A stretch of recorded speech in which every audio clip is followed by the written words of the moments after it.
a gente vai continuar. Eu espero conseguir terminar no dia de hoje, senão só vou conseguir terminar no terceiro domingo, para dar uma ideia para o pessoal do que, de fato, a coisa é e de como, desculpem a expressão, o buraco é infinitamente mais embaixo.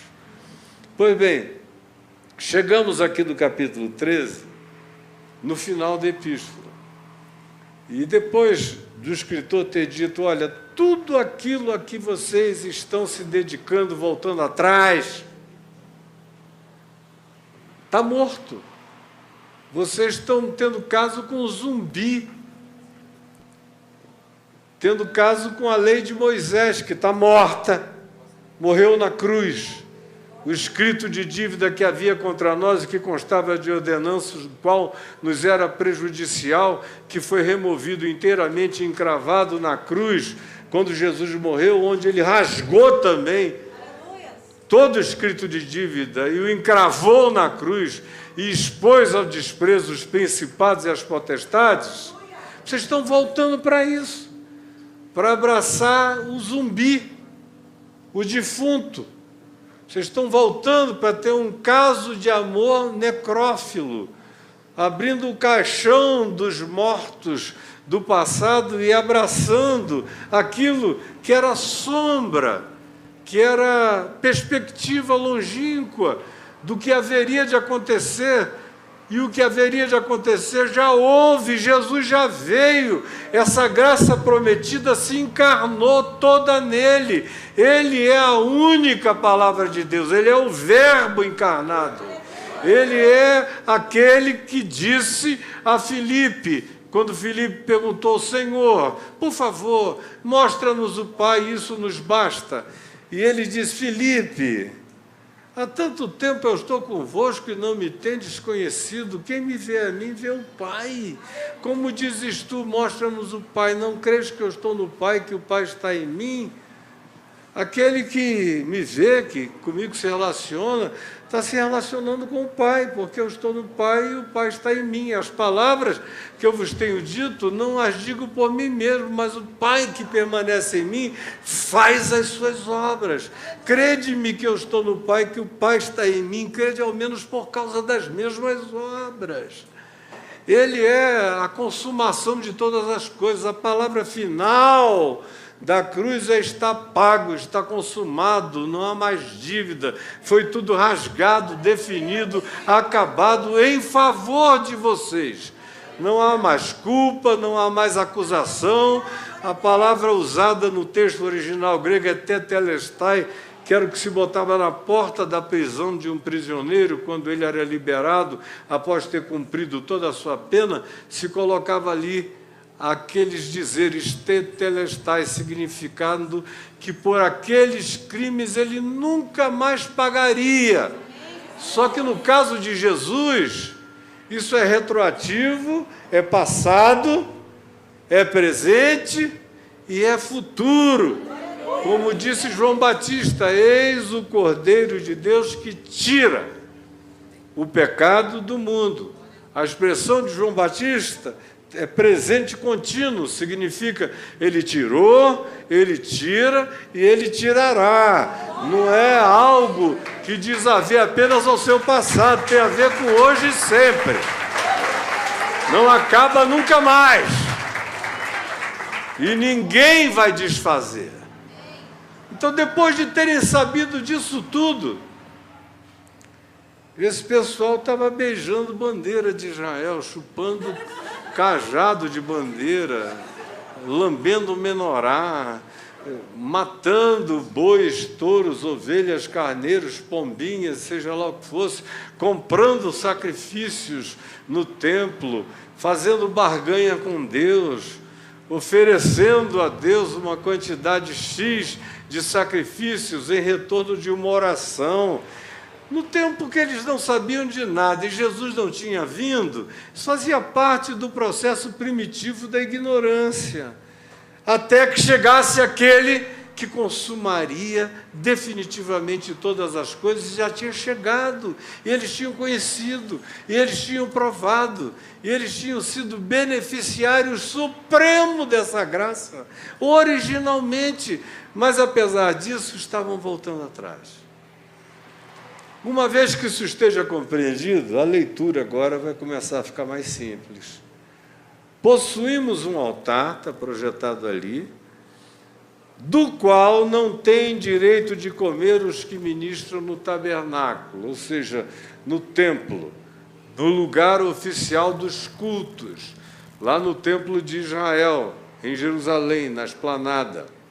Não tem direito de participar. O nosso altar, o meu altar, o seu altar, está para além da religião, é isso que eles estão dizendo aqui. A religião ficou para trás. O Evangelho nos projeta para além de toda e qualquer perspectiva religiosa.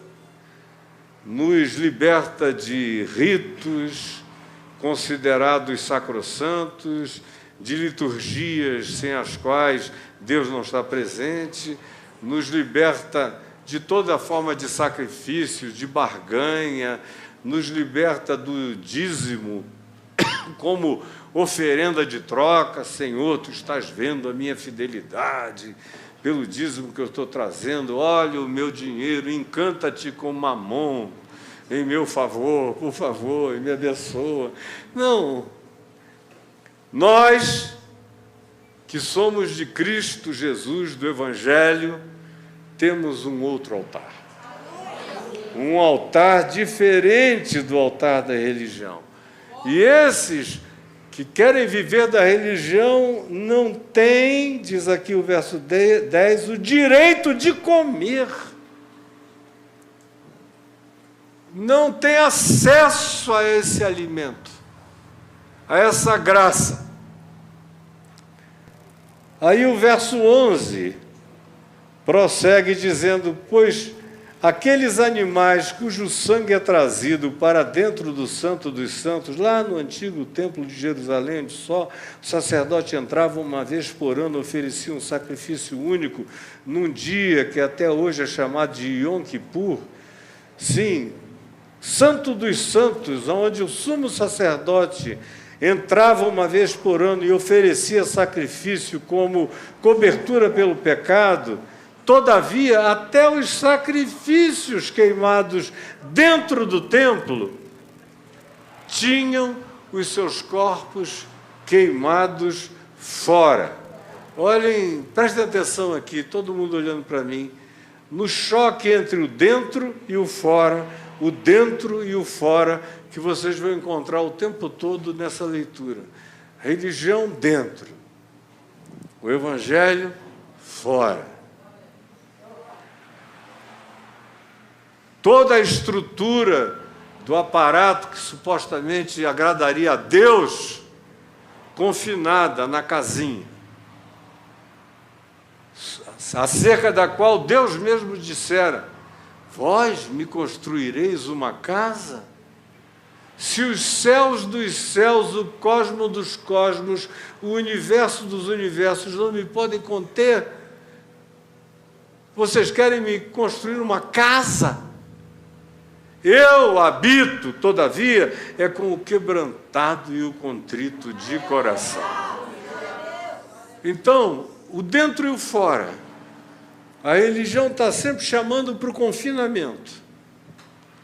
E o Evangelho está sempre chamando para a gente se imiscuir na terra, sal da terra, luz do mundo, abraço de Deus no planeta, amor pelos marginalizados, inclusão de todos os excluídos, acolhimento de todos os inacolhíveis. O Evangelho vai à vida.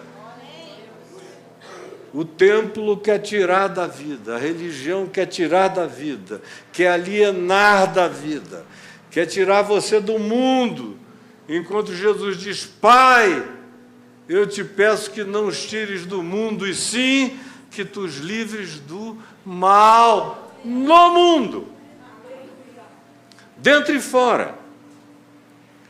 Pois aqueles animais cujo sangue é trazido para dentro do Santo dos Santos pelo sumo sacerdote como oblação pelo pecado, têm os seus corpos queimados fora do acampamento, fora das muralhas, fora das definições que configuram até onde o chamado povo de Deus da antiguidade, conforme Moisés, podia ir ou não podia ir. É fora. O verso 12 prossegue e diz: por isso foi que também Jesus, veja, o por isso é causa e efeito, por essa razão, portanto, é o que está dito, foi que Jesus também, para santificar a mim e você, para santificar o povo, pelo seu próprio sangue sofreu aonde? Fora da porta. A cruz se ergueu do lado de fora das muralhas. O Evangelho é erguido no mundo. A cruz é levantada no meio das gentes, das pessoas, não no lugar protegido da religião, dos seus confinamentos e dos seus templos. O corpo, a cruz, o sacrifício, o sofrimento do lado de fora.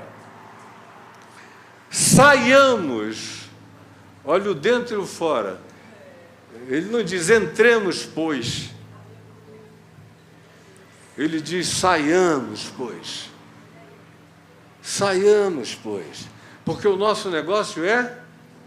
Onde é o nosso negócio? Eu quero ouvir melhor. Onde é o nosso negócio? Amém.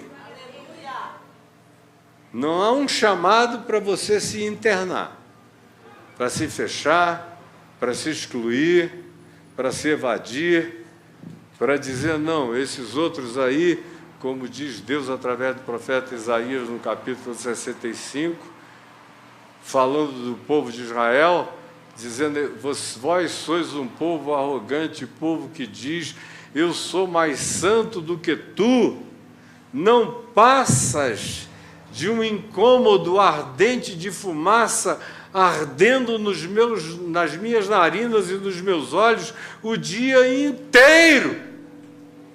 É Deus dizendo de quem faz segregação e separação. Pois bem, o convite é para sair. Saiamos, portanto, a Ele. Quando diz saiamos a Ele, também coloca Jesus num outro lugar. Onde é que Jesus está? Está dentro ou está fora? Se eu tenho que sair a Ele, fora, onde é o lugar de você viver Jesus? Viver o Evangelho. Ele habita dentro, porque o reino de Deus, diz o texto de Lucas 17, verso 1, não vem com visível aparência, antes está dentro de vós. O reino me habita para eu ir ao encontro de Jesus e da vida e do próximo e de tudo e de todos fora. Ele em mim me faz encontrar com Ele no mundo. Encontrar com Ele no mundo é encontrar com os quebrados, com os aflitos, com os angustiados, com os abandonados, com os excluídos, com os marginalizados, todos aqueles acerca dos quais ele diz em Mateus 25,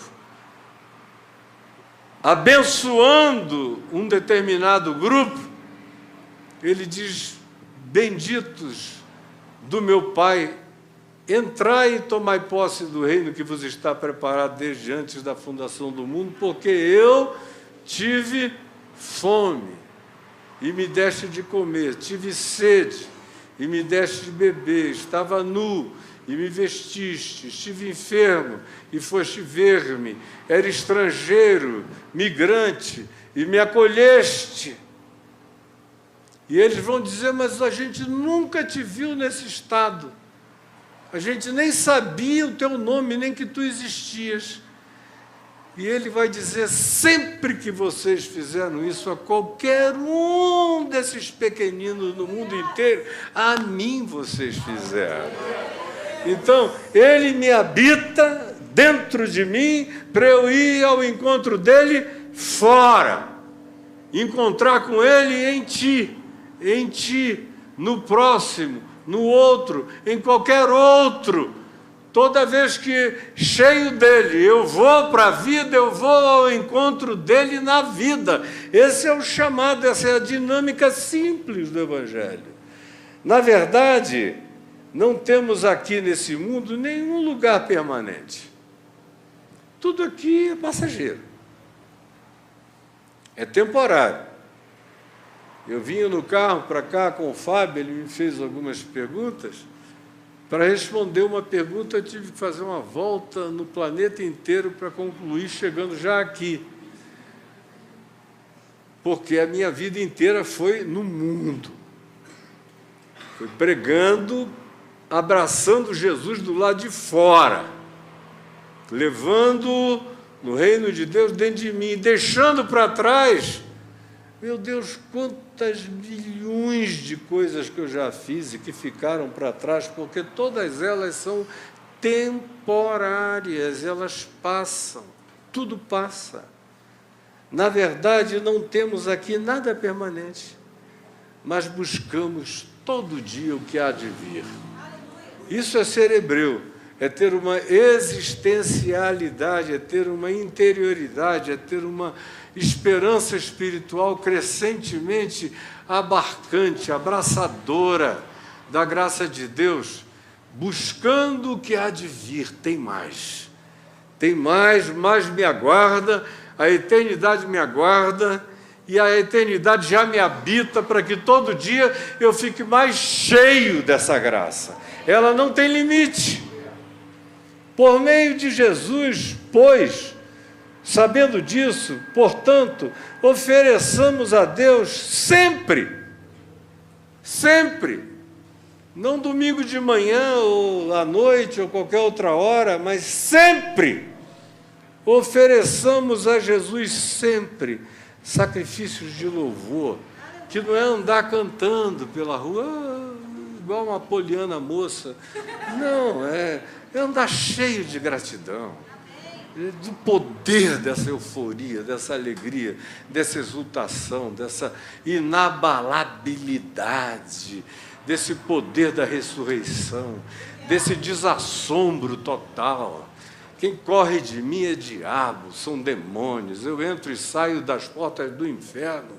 Quem se apavora são eles, eu não tenho cabelo arrepiado para demônio nenhum. Faz 51 anos que eu vejo eles correrem, e eu vou, porque eu creio na inabalabilidade dessa promessa, e Deus sabe, os principados e potestades sabem, que não tem uma palavra que eu esteja dizendo aqui a vocês que eu não viva todo dia nela com essa convicção. Por meio de Jesus, portanto, ofereçamos a Deus sempre louvor, na atitude, na vida, no pensamento, no que pensar, no tratar, no se relacionar, porque esse é o fruto dos lábios que confessam, dos lábios que cantam, dos lábios que dialogam, dos lábios que ensinam, daqueles que confessam o nome de Jesus com a boca, com a vida, com a atitude, com todas as expressões do ser. Obedecei, portanto, aos vossos guias e sede submissos a eles. Aí você diz, bom, mas como é que é esse negócio aqui? O que o pastor mandar fazer, eu tenho que obedecer? Lembre-se do seguinte, quando essa epístola foi escrita, não havia Novo Testamento nenhum. Essa foi uma das primeiras cartas a serem escritas e depois incluídas no Novo Testamento já no IV século, mas já estava escrita desde o I século. Circulava aqui, ali e acolá. O primeiro texto aqui do Novo Testamento que vocês leem, alguém vai dizer, Mateus. Não, Mateus já veio muito depois, porque a ordem do livro não é a da cronologia da produção dos textos. O primeiro texto foi a primeira epístola de Paulo aos Tessalonicenses. Foi o primeiro texto cristão do Novo Testamento a circular por aí. Quando o escritor de Hebreus escreveu isso aqui, não havia texto. Não havia Mateus, não havia Marcos, não havia Lucas, não havia João, não havia Atos dos Apóstolos, não havia Romanos, não havia Gálatas, Efésios, Colossenses, Filipenses, não tinha havia nada. Talvez logo depois chegasse a primeira epístola de Paulo aos Tessalonicenses. Mas nesse momento aqui, não havia nada. Só havia os guias, só havia os mestres. Quem eram os mestres?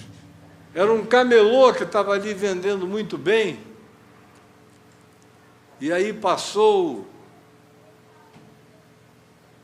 o responsável pela publicidade da igreja, olhou e falou: pô, esse cara aqui é bom de papo pra caramba.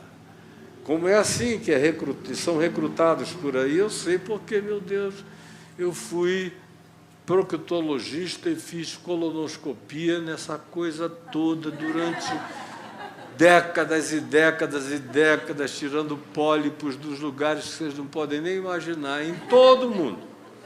Eu sei como funciona. Muita gente que estava ali na Praça 15, no Rio, como camelô, virou bispo, só porque é bom de papo.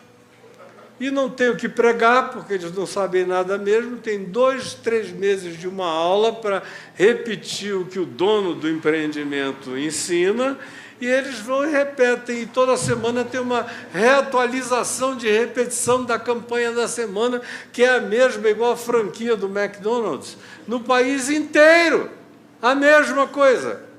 Portanto, o que se diz é: obedecei os vossos guias. Substituam isso, considerando que, quando se escreveu isso, a única coisa que havia eram os apóstolos originais, que tinham visto e ouvido Jesus pregar, alguns deles ainda viviam, outros já estavam mortos, e a segunda geração, que era completamente contínua, tinham participado também, não tão intimamente quanto os apóstolos originais, mas eram pessoas que tinham visto e ouvido e sabiam o que era o Evangelho, de fato e de verdade. Não eram aventureiros de nenhuma natureza. Por isso se diz: obedecei os vossos guias e sede submissos para com eles. Quando você lê isso hoje, isso deve e precisa ser substituído por: obedecei os evangelhos, obedecei o ensino dos apóstolos no Novo Testamento, pois esses ensinos, assim como essas pessoas no passado, velam, cuidam da saúde das vossas almas, como quem deve prestar contas, para que façam isto com alegria, para que a ministração deles sobre vocês seja feliz e não como quem geme, angustiado, por estar lidando com um grupo que só anda para trás. Não se esqueçam, a exortação é: quem quer que ande com vocês está gemendo, se consegue manter a compreensão do Evangelho, porque assistem vocês indo numa velocidade enorme, andando para trás. É angustioso de assistir. Como para mim é angustiosíssimo de assistir. Quando eu comecei a pregar o Evangelho há 51 anos atrás, o que se chamava de igreja no Brasil era uma outra coisa bem melhor. Eu ia à televisão todo domingo, desde 1975, e logo depois em rede nacional, e quando eu terminava aquela 1 hora de programa, às vezes 2, depois eu passei a ter 3, depois eu passei a ter 4 horas de programa, todo sábado de manhã, terminava, dizia: procure a igreja evangélica mais próxima da sua casa, porque ainda havia. Agora, eu não tenho mais coragem de responsavelmente dizer uma coisa dessa. Isso é como dizer: olha, ovelhinha querida, está cheio de lobo, com dentes afiados, procurem a boca mais larga, pulem de cabeça e sejam devorados. Eu jamais faria isso. Eu parei de fazer isso há 25 anos, quando eu vi que tinha ficado insuportável e generalizado. Bom, uma vez que eu li o texto, eu só tenho mais 20 minutos para acabar. Vocês estão vendo? Só faltam mais 20 minutos. E eu só li o texto. Então, agora eu queria dar uma estrutura mínima mental para vocês levarem para casa a mensagem que eu acho que já está posta no coração de cada um. Se eu perguntasse aqui o que você entendeu, eu sei que muitos saberiam exatamente o que eu disse e depreenderam de maneira correta o que está tentando ser ensinado, dito, ministrado. Mas, quando você olha aqui para esse texto, a primeira coisa que você aprende é que Cristo está fora do portão da religião. Você pode repetir isso comigo? Cristo está fora do portão da religião. Saiamos, pois, a Ele. A segunda coisa que você aprende é que o nosso altar, altar significando o nosso lugar de serviço, também está fora do portão, conforme você lê no verso 10. Possuímos um altar fora. A outra coisa que eu quero que você anote, como eu estou vendo várias pessoas anotarem, e guardem, é o fato de que o sacrifício, acerca do qual o verso 11 nos fala, o sacrifício de dentro, hoje nós estamos aqui num momento de sacrifício dentro. Que sacrifício é esse? Não é de sangue, não é de nada disso, tudo acabou para sempre. É sacrifício de louvor, que a gente trouxe aqui com tanta alegria, me fez tanto bem ao coração do André, que estava ali do meu lado, dizendo: eu estou todo feliz, meu Deus, que mocidade linda, que jovens lindos. Sacrifício de louvor, a gente faz também dentro. Mas, o que se diz aqui é que o sacrifício de dentro só é autenticado do lado de fora, pois aqueles que fazem o sacrifício dentro têm os corpos desses animais queimados do lado de fora. Ou seja, o meu culto de hoje aqui dentro, o sacrifício de louvor aqui de dentro, só faz sentido se ele for autenticado na minha vida todo dia do lado de fora. Todo dia. Você encontra gente todo dia, passa por pessoas, enxerga ou não enxerga, percebe ou não percebe. Se perceber, bem-aventurado seja você, se trouxer a ele, a ela, todo o bem que você puder encarnar, revelar, produzir e trazer, porque o que você oferece de louvor aqui dentro é autenticado pela sua vida, queimando a realidade da vida, da oferenda, do lado de fora. A outra coisa que vocês aprenderam já aqui, só enquanto eu lia, é que a verdadeira santidade, diz o verso 12, também acontece e começa e se estabelece do lado de fora. Aqui dentro é fácil performar. A paz do Senhor, oh, que lindo, oh, querida, linda, meu amor. E aí? Mas aí do lado de fora, é lá fora, é no encardimento da vida, é no grotesco da existência, é no mau cheiro de abraços, é no suor melado dos outros, é no mau hálito que às vezes você tem que tomar respiração para ver o cara falar a 3 palmos de você.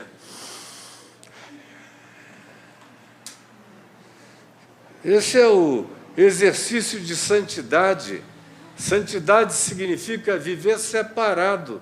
No Velho Testamento, no Novo Testamento, santidade é um convite para viver imiscuído, misturado, sem absorver o que seja mal, e exalando a graça e a bondade de Deus em todas as direções. Portanto, a verdadeira santidade, diz o verso 12, acontece do lado de fora, porque Jesus, para santificar o povo, sofreu aonde? Fora da porta. É do lado de fora que a gente tem que aprender a viver e a sofrer. Agora, você veja que nas igrejas o convite é tudo tão para dentro, que as brigas só são brigas de dentro também, é ódio de dentro, é ciúme de dentro, é quem é que dirigiu o louvor, quem vai pregar, quem não pregou, quem deu mais, quem não deu, quem apareceu, quem não apareceu. Por isso fica essa coisa tão horrorosa, tão adoecida, tão pobre, porque o que nos salva de nós mesmos do lado de dentro é a nossa vida intensamente apaixonada pelo mundo, pelo próximo, seja ele quem seja, do lado de fora. A outra coisa que o texto diz é que o verdadeiro encontro com Jesus também é aonde? Do lado de fora, gente. Aí você, eu estou indo ao culto para encontrar Jesus. Eu não vim hoje aqui para encontrar Jesus. Jesus habita em mim. Eu ando com Ele de dia e de noite. Nós somos inseparáveis. Faz 51 anos, atravessei muitos infernos, Ele em mim. Estou contigo. Quem foi que cantou hoje aqui? A bondade e a misericórdia nos seguirão todos os dias da nossa vida e habitaremos na casa do Senhor para todo sempre. É assim que eu ando com Ele. Eu não vou a lugar nenhum para encontrar Jesus. Jesus me encontra o tempo todo e eu me encontro com Ele nas experiências que dão visibilização à graça dEle externamente, mas eu sou habitado dioturnamente por essa presença inequívoca, com arrepio, sem arrepio, com excitamento, sem excitamento, andando pela fé, sabendo que aquele que disse que moraria em mim é fiel, e essa palavra é inabalável, e a presença dele em mim é inarrancável, e não há poder que o retire de mim. Portanto, como diz o verso 12, o verdadeiro encontro com Jesus acontece nas práticas da minha existência do lado de fora. E mais ainda, o padecimento por Jesus é também fora. Aí você vê na internet, é tanto crente brigando com crente, é para lá e para cá, aí se levanta um, chama o outro de herege, anarquiza para todo lado. Aí vem o outro, esse aqui está um perdido, que não serve, é tudo ali. Eles não sabem o que fazer no mundo. Aí eles vão se engalfinhar com ódio do lado de dentro. Por isso, ninguém conhece Jesus, conhece o Evangelho, não provam Jesus, não provam a graça de Deus, não experimentam a alegria genuína no Espírito Santo. Tudo isso está morto para eles.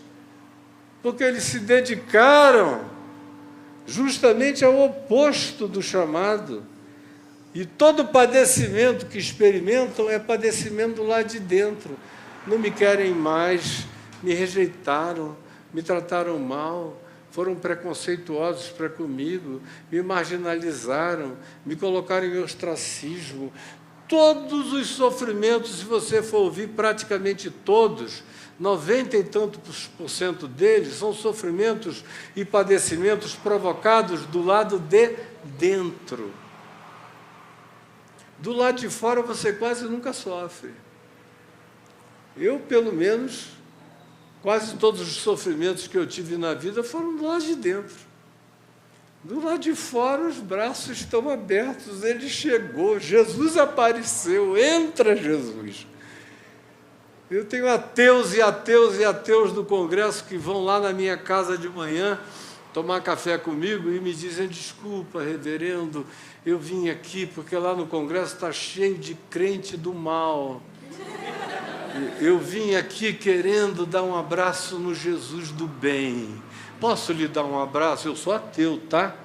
Digo: não tem problema não, Jesus adora abraçar um ateu. Vem cá, meu amor, vem cá, vem cá. Mas os padecimentos que a maioria de nós elege são esses padecimentos de dentro. Se a gente tiver que padecer por alguma coisa, vamos padecer por estar tentando servir a Deus aonde Jesus está. Por isso foi que também Jesus, para santificar o povo pelo seu próprio sangue, sofreu fora da porta. O que nos leva a uma pergunta, ou nos coloca diante de uma assertividade antes de fazer qualquer pergunta, que é a seguinte: o verso 13, também no final, quando diz: saiamos, pois, a ele fora do arraial, levando o seu vitupério, nos diz que os padecimentos a serem padecidos por Jesus só são significativos quando acontecem do lado de fora.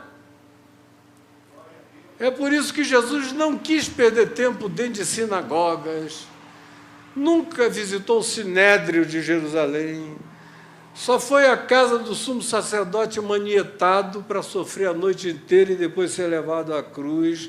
Não procurou nada disso, agora andava com publicanos, pecadoras, meretrizes, gente de todos os tipos, o doido da montanha lá de Gerés ou de Gadara, os leprosos, os endemoninhados, os sem braço, os sem olho, os surdos, os mudos, os possessos, tudo do lado de fora.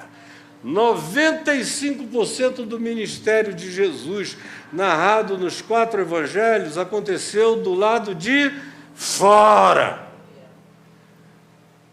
O vitupério, o sofrimento, que vale a pena sofrer, são aqueles que a gente encara do lado de fora por amor a Cristo. Não do lado de dentro, com esse monte de Rottweilers batizados, de pitbulls que dizem: eu sou ungido do Senhor, de lobos vorazes vestidos de peles de ovelha, te dando sorrisos caninos selvagens, esperando a hora de te comerem anestesiado. Uma vez que você tenha entendido isso, e eu ainda tenho alguns 11 minutos, deixa eu só dizer o seguinte: como é que a gente, então, aprende a viver fora do portão? Essa é a pergunta. Você pode repeti-la comigo? Como é, então, que a gente aprende a viver fora do portão? E aí você olha para o texto, está tudo aqui na nossa sequência. Primeiro, olhando a sequência, você vê que você aprende a viver desse jeito, com Jesus fora do portão, tendo consciência da transitoriedade de todas as coisas. Eu estou pregando, anunciando, trazendo a mensagem do Evangelho, como vocês já ouviram aqui, há mais de meio século. Meu Deus, eu já vi tanta transitoriedade. Tudo passa, até no ministério. O André, que entrou na minha vida no final dos anos 80, não chegou quando eu comecei o ministério em 73, aí na cidade de Manaus. Somente ele, de 80 e não sei quanto, 9, 88 para frente, já viu tanta coisa transitória. Ele trabalhou na Casa da Paz, que foi uma chacina em Vigário Geral. É uma família de cristãos. Eu comprei a casa e a gente fez um lugar para acolher toda a população da favela de Vigário Geral, com atividades as mais variadas. E o André foi para lá, depois de um tempo ficou lá. Antes disso, ele tinha estado comigo na Fábrica de Esperança, que atendia milhares de pessoas por dia, 66 projetos, todas as favelas do entorno. A gente cobriu uma área de mais de 400 mil, 500 mil pessoas. Começamos também com uma rádio que ia por fiozinho. Depois eu substituí por uma FM localizada que cobria toda a extensão da favela. Esvaziamos o tráfico. O que era 100% de tráfico na região de Acari, 4 anos depois tinha caído para 5% do que costumava ser, porque a garotada foi toda para dentro da fábrica aprender ofícios, estudar, receber benefícios. Agora, passou. Durou 9 anos, 10 anos e passou. Durante os 10 anos foi absolutamente essencial, mas foi temporário. Assim como a Casa da Paz, chegou uma hora que a gente entregou para o Afro-Reg.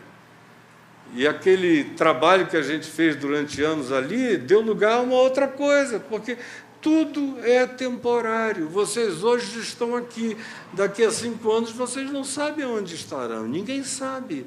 Agora, a única coisa importante é que aconteça o que acontecer, eu leve essa realidade enraizada, plantada, inarrancável dentro de mim, porque o nosso altar é fora e com ele a nossa consciência de transitoriedade, que é o que nos ajuda a não andarmos para trás, mas só andarmos para frente. Sabemos que tem uma transitoriedade para irmos adiante, não atrás. A outra coisa que esse mesmo texto nos diz, com toda clareza, é que, de fato, a gente mantém essa consciência, a gente aprende a viver com Jesus fora do portão, com a consciência da nossa confissão. Como diz o verso 15, por meio de Jesus, pois, ofereçamos a boa confissão, uma vida que seja uma encarnação de louvor, confessando o nome daquele que nos habita. É assim que eu consigo viver do lado de fora e ganhar e apresentar minha relevância também do lado de fora, com a minha boca cheia das confissões, e a vida sendo uma manifestação ambulante da confissão, da encarnação do Evangelho. Eu sou um Evangelho vivo, uma carta viva, como Paulo disse em 2 Coríntios 3, não só para eles, mas sobretudo para nós. Em terceiro lugar, eu aprendo a viver fora do portão apenas mediante a prática do bem. Olha só o que diz aqui o nosso verso 16, quando diz: não negligencieis igualmente a prática do bem.